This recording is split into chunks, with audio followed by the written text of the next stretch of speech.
And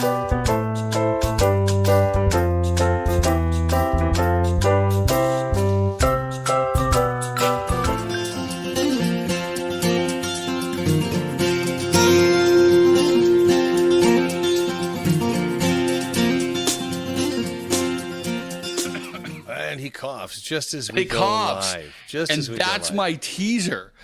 Okay, I'll admit I watch TikToks a little bit. And there's this little thing, did you know, that says, did you know that when there was a time when Grievous from Star Wars was about to talk to the Emperor, to Palpatine, and he made a big cough right before. So he wouldn't cough in front of the Emperor. Okay. That's all. So I coughed. Okay.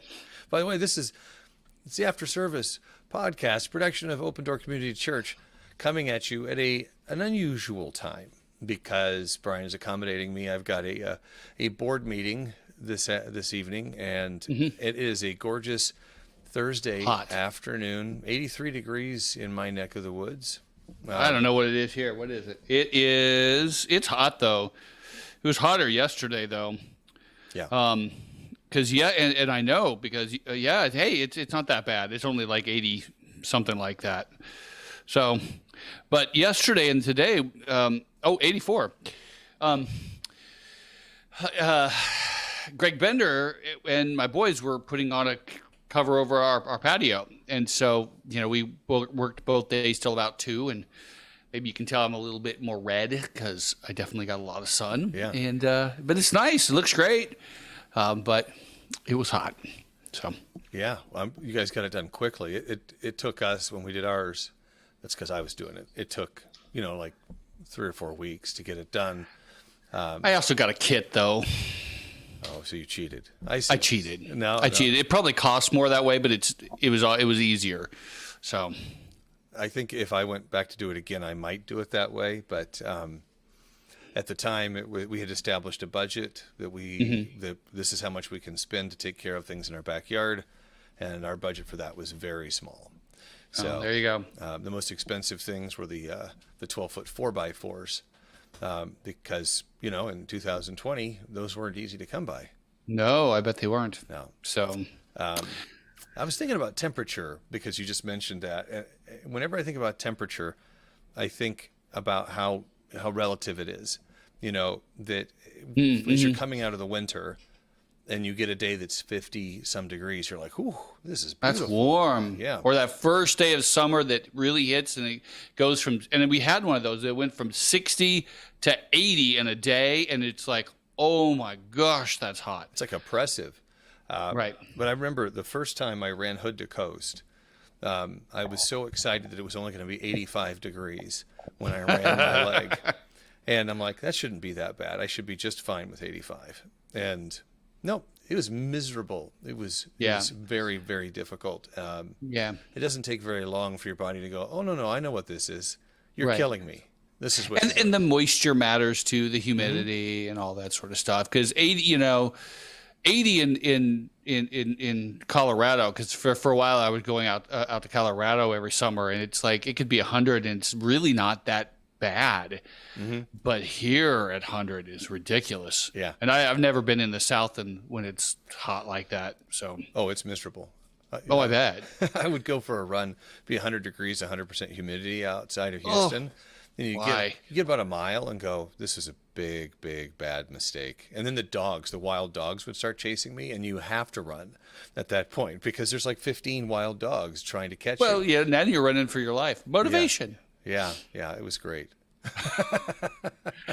Now, right before we came on, though, I also gave you a little extra banter today. It was so my neighbor just about tried to burn our houses down. So my neighbor next to us decided this morning to burn his weeds with a blowtorch.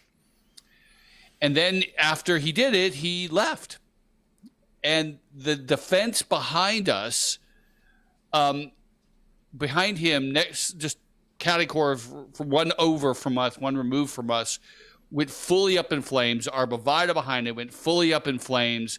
It burnt their siding, that whole thing. But the fence between us also scorched and it was smoldering when the fire department come. And the crazy Wow. thing is just on the other side of that fence, between the two of us, was my lawnmower full of gas. Yeah. Oh, I know. So, woo. But everything's fine for our house. But when he gets home today, he's Wow. gonna be in trouble. You know what? I have there's a project I'm working on, and before every meeting that we do, it's a requirement that we do a safety message. If there's more than 2 people, we have to do a safety message, and that just sounds like a safety message to me. You know, the right tool for the job, and in Scouts, if you make a fire, you don't leave until you can put your hands on the Right. coals and leave them there for a few seconds. If you can't do that, then you can't Right. leave. And using a blowtorch to kill weeds is a legitimate method, but not in July. Do it in like April, right? Mm-hmm. When it's very wet out, and then you wait a while. You don't immediately leave. So, yeah, Well, I'm glad folks are okay. yeah. And- Nobody got hurt. Nobody got hurt. There's just property damage. So, wow. Anyways, I'm thankful that it was not worse. Yeah. Yeah. And I'm thankful for the people who helped me today, and that I got the patio cover in, and it looks great. So, and thankfulness definitely transitions to the message for Sunday, which was having to do with joy and fun and play, and it came from and it was a twist on a message I've said before, and I don't know, maybe you can't hear much of a difference, but there was for me, and it was born out of seeing the kids have so much fun at VBS last week, and one of the clear messages we communicated was that Christianity is a fun thing.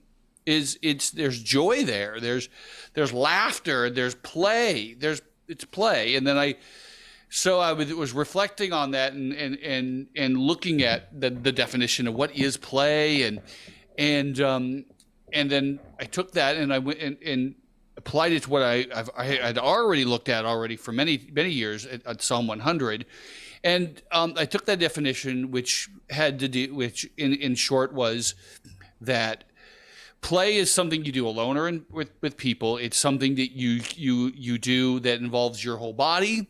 It's very much an active thing, and it's something that consumes you at the moment. It definitely is the focus of your attention. And then the last part is, and this is probably the key thing, you do it because it's enjoyable. And my point on Sunday was, this is how being a Christian ought to be. Not that there isn't suffering and sorrow, but that there underneath of that there's this beat of joy in the middle of it. That serving Jesus, even if that means it's hard, there's a joy for that. And it's Psalm 100. What is the reason? It's we have joy because of who Jesus is and what He's done for us. Who God is and what He's done for us. The second part was, then what are we doing? We're worshiping with all of that we are. And 3, in the attitude is with joy and thanksgiving. So thanks and thanksgiving, which I didn't say on Sunday, is really critical to help you be more joyful. So that's a little bit of what I talked about on Sunday. It's interesting. Well, I think it's interesting. The idea that VBS is this moment in time. It's constrained. It's a week long, and I think in some ways that lends people to tolerate it as opposed to celebrate it. Yeah. Like, oh, it's VBS Sunday, and a lot of times on VBS Sunday we would have, the kids are invited. There's often a lot of kids there. Not so much this week, but that it's kind of fun, crazy, energetic celebration. Not irreverent. In fact, it's the opposite. It's very reverent. It's celebratory. It's glorifying in a way that is unfamiliar to some people and uncomfortable. And worship, we grow up with worship traditions that tell us what's acceptable and what's not. My church growing up, Nobody raised their hands during worship. Mine either. No, right? nobody. And so the first time you try out those muscles, it doesn't feel right. Why? Or the first time you see it, that doesn't seem right. That doesn't invalidate it. And They're looking for attention. yeah, which in some cases is true, but Sometimes it's the case, yeah, but but not always. Right. It's the exception that kind of that has come to define it for some people. And I feel that's the way that with joy, with the not just in worship, but in the way that we live. That if you seem too happy, then maybe you're not taking it seriously enough. Right. There's this this assumption that if you're having fun, if you're smiling, then you're not being serious. That's not necessarily the case. Yeah, there's a term, contraindicative. One does not exclude the other, or not exclude, but one is not counter to the other. So, like if you can have fun and be serious at the same time, these things they can coexist. Right. So, I can have a work meeting, and I can have fun at that meeting and take what I do very seriously. Those things can occur. So I can have fun and worship.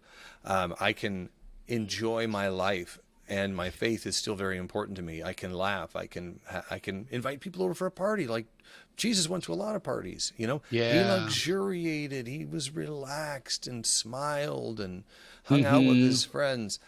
And Son of God, loved God, glorified God, submitted to God. These things coexist. They do. And one of the comments I had, or questions that I got out of it, was are we supposed to have joy or happiness or celebrate only Jesus-y things, super spiritual things? Right. And that sparked a long, good conversation. And the simple answer is no. Right. I mean, because every good thing comes from God. Exactly. All Yeah, of it does. exactly. Whether it's this enjoyable bite of an apple, or it's a comfy sheet, or whatever it is, this is a blessing with God. And Paul talks about that in Corinthians. That the issue is are you giving thanks for it? Are you glorifying the good God who gave it to you? And He gave it to you to enjoy it. God could have easily made the pleasurable things in life, the things that we need in life, not pleasurable, is what I'm saying. He could have made fruit, which is so good for us, not enjoyable to eat. He could have, but He didn't. He wanted us to enjoy it, and it's honoring to Him to say, "Hey, God, thank you," not just for how nutritious that apple is, but that it tastes good. Yeah. So it's both. It's both, I think. So I've got a question for you. This just kind of popped into my head. So you've had no preparation for this, and I don't know if there's an answer for it. Your thoughts on how do we make ourselves more open to experiencing joy? I actually have a good answer to that. Good. Yeah. After you, sir. I did. And it wasn't until that conversation I had with someone about the one thing I just said that I remembered I did actually have a little bit of a joy conversation and sermon in January, and it was about gratitude. The connection between happiness and being grateful for things is very, very scriptural, and it's very clear in the psychological research. Very strong that people who are grateful are also happier. And so one way the simple answer for you is notice the good things in your life. Because how can you be happy and joyful for something that you're not noticing that you have? Sure. Yeah. Right? Because to be grateful, you not only have to see it, but you also have to appreciate that it is in order to be grateful for it. Which is both. I mean, I know I'm getting super technical, but that's really what it gets down to. Because two people can throw a birthday party for you. I could say happy birthday to you, and sing happy birthday to you on your birthday that's coming up, and you would not appreciate it necessarily, right? But other people would be like, "Oh, they love me," and it has to do with how you perceive whatever it is that's happening. It's not just you have to perceive it, but notice that people are singing happy birthday to you, but you also have to see it as a good thing. And so you only are thankful until you actually see it as a good thing. Right. And that's where the joy comes from. And it triggers those, if you remember right, those three chemical hormones of dopamine, serotonin, and oxytocin. The feel good, get things done medicines. So God has literally built you to be happier if you're grateful. God is a genius. Yeah. Isn't it amazing? He wants you to be happy in the right things. It's a practice, I think. You'll forgive my running analogies. I'm trying to train for Hood to Coast, and I'm out of shape and overweight, but I'm working on it. And good for you. I find that the more I am running, the more grateful I am that I am running. The less I do it, the more I resent it. I'm nervous. I'm scared about it. And when the more I do it, when I'm done, I go, "Oh, I'm so glad I did that." And I think there's a lot of things where, we talked about this during gratitude, is that we really kind of have to exercise that muscle. We have to get in the habit of recognizing, acknowledging those things that are blessings to us. And the reason I ask that question is there are definitely times in my life when my eyes are open in a way that I am looking for things to be grateful for, that I'm looking for things that make me smile, in the same way that, when I'm having a few difficult days or I'm in a valley, I am looking for things to make me mad or disappointed or sad or whatever. And it's like the antithesis of joy. The idea that, that's good. Well, I mean, but it's what you've been talking about, right? It's but the counter side of it too. I hadn't thought about that. That's true. What are you looking for? Are you looking for things that are wrong, or are you looking for things that are good? Yeah. You're going to find whatever you're looking for, regardless of your situation. I actually was just reading an interview with Bruce Springsteen, of all people, but just talking about hereditary depression and how the way that he acknowledged that really helped him to get on the right side of that, and our perspective on these things that are difficult. It doesn't make them necessarily, they don't go away, but it certainly helps us navigate those. And so, I could gripe that they accidentally put the wrong thing on my sandwich, but I still got a sandwich, right. And it's still generally good, even if I have to pick the olives off the thing, And I also want people to hear, how do I, I'm going to have to ramble to help you, and you'll have to help me articulate it. Sure. Okay, being joyful is a command, like the command to love. Now, but the things like the command to love, we all know, okay, well, we're trying to get better, but we're never going to be right where we should be. And we all know that some of us struggle to love others even more, right? And there's any of the God's commands. And so, but this command sometimes can feel so oppressive because I'm supposed to be happy, right? And it's like, I want people to see that just like these other ones, whether it's selfishness or anger or jealousy or love or all of those, just like that, some is to see in that not only, one, just to see it, let it remind you if you're not joyful like God wants you to be joyful, that it just means you need Jesus, right? Not to feel bad about it, but just go, okay, yeah, it's a sense I need Jesus. But the other side of it is that it's also the commands are a promise that one day you will be, because God, whatever God promises, whatever God commands His children to be, one day we will fully obey. So He wants us to be fully joyful one day. And so I know that people struggle with this. There's some people I know that deeply struggle with happiness and gratitude. And it's like, yeah, keep trying, keep working, but don't beat yourself up because you're struggling with beating yourself up. Right? Yeah. Don't be sad because you're struggling that you're sad. You know, The it's self-fulfilling prophecy a bit. Right, right. Then because then it just is self-fulfilling. It just let it be a joy that one day you will fully be joyful.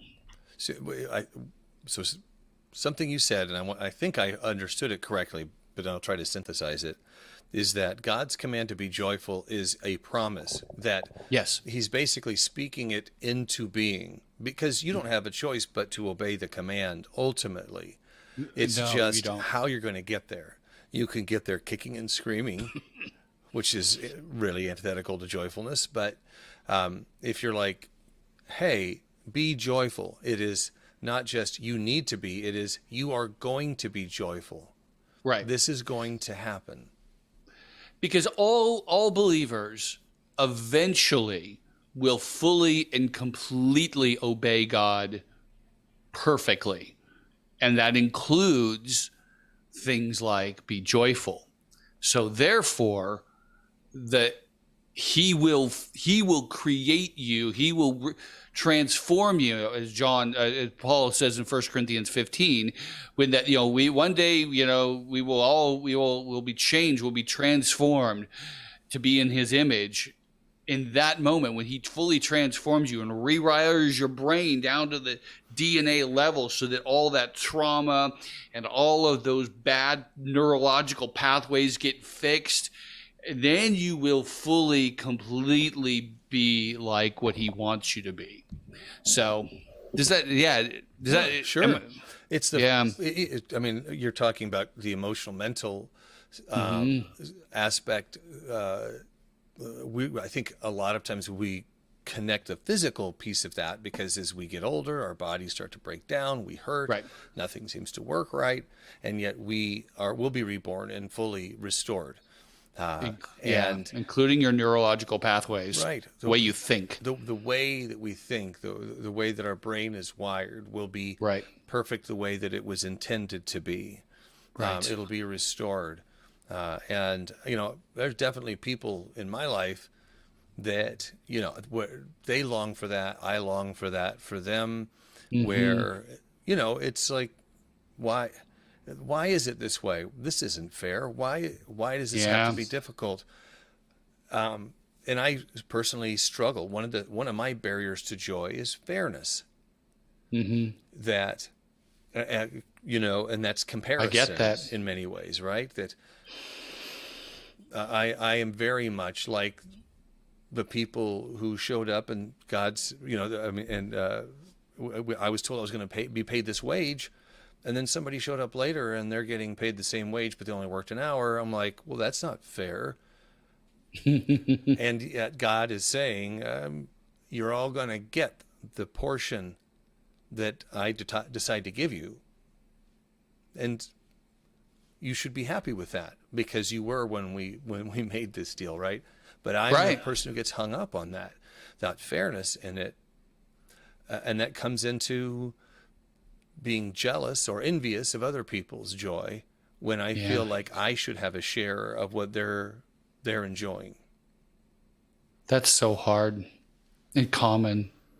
Yeah. Yeah. Well, it's very human, and I think Western culture, that's a big piece of that, where where money and possessions become that idol that in many ways drives everything that we do, or so many things that we do. Yeah, it's hard. So that was the big question I got afterwards was that are we to be thankful for the non-spiritual stuff? Yeah, and gratitude's a part of that, and let's just have fun. Let's enjoy life, and because that honors the giver of all good things. And we don't. Sometimes we think we need to be so serious. And we do need to be serious, but we can be serious about being grateful. We can be serious about enjoying life, especially in today. Man, people are miserable. It's so sad. Well, in the same way that we reward people for being busy, we also reward people for having a tough time. Right? Isn't that true? Yeah. That it's like, and you're almost ashamed to say things are going well for you because you're, are you inviting somebody to Eeyore on you? Eeyore being, the donkey, Yeah. right? Like, oh, well, my life is terrible. Like, oh, well, I'm sorry. And then you go away going, well, why did I express that I'm doing well? And sometimes when you say my life is terrible, people will do the, like, oh, your life is bad? Well, let me tell you about this. Right. Right. One-upmanship. And it's like, oh, and that doesn't help anybody. It makes everybody depressed. Yeah. It's like, come on. I know. But yeah, so, and then the other comment I got was, so basically, we don't have to worship Jesus, we get to. Yeah, that's pretty much it. Sure. Well, it's the same. Yeah, we get to. In the same way, be joyful is a command and a promise. Worshiping Jesus is a command and a privilege. And a privilege. That the natural outspring of acknowledging Him and worshiping Him, or what who He is. In like the football game, when your team wins or your team does a great play, you're like, yes, that, that's an opportunity to kind of check in and say, am I excited enough about this? And if not, maybe I need to work those muscles a little bit. Mm-hmm. So one other thing that is completely ridiculous, but I thought about it on Sunday because you talked about play, and it's been a couple of years since we had a Nerf war. And as I thought about play, I'm like, oh, we need to have a Nerf war. We do. We need to do things, and that's the stuff I love. That's kind of the applications partially for me, is just we need to do things for just fun, and that can be a holy thing. Mm-hmm. Why do we give donuts out to people? Because it brings joy to people. That's it. What there doesn't need to be an alternative reason, especially in our society. Again, our society sees Christians as these just mean, sour, grumpy people. It's like, let's not be that way. Yeah. Let's have Nerf wars. Right. And you don't have to sign anything. You're like your donut, right? It's just, you can have it.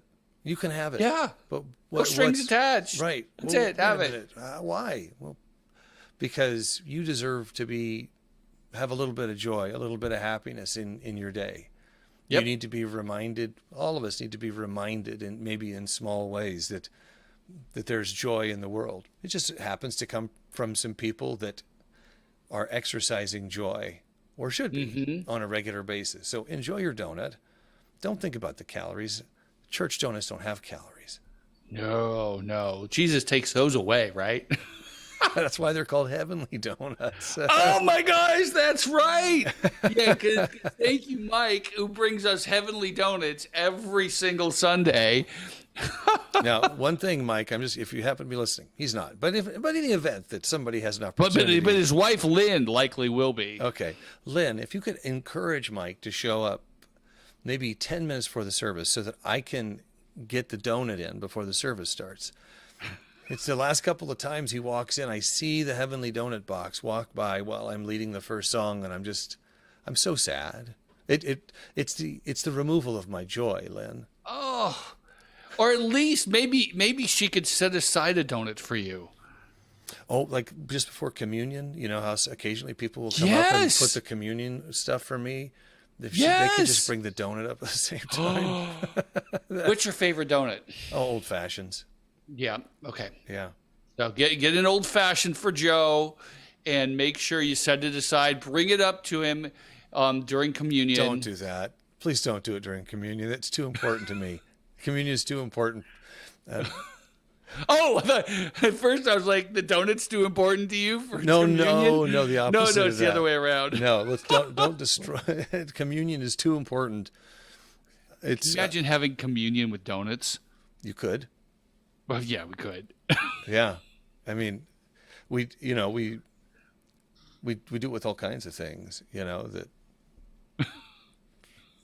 Some people would find that so irreverent. Oh, sure. Oh, well.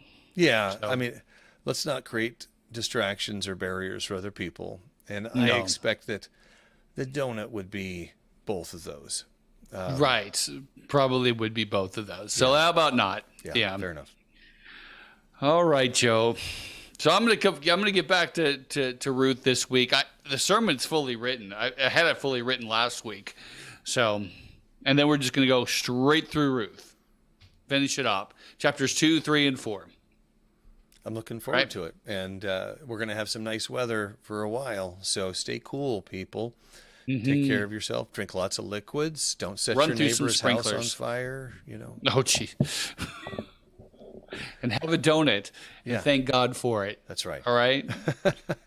All right, everybody. Thanks for joining us. We'll talk to you next time. Take care, folks.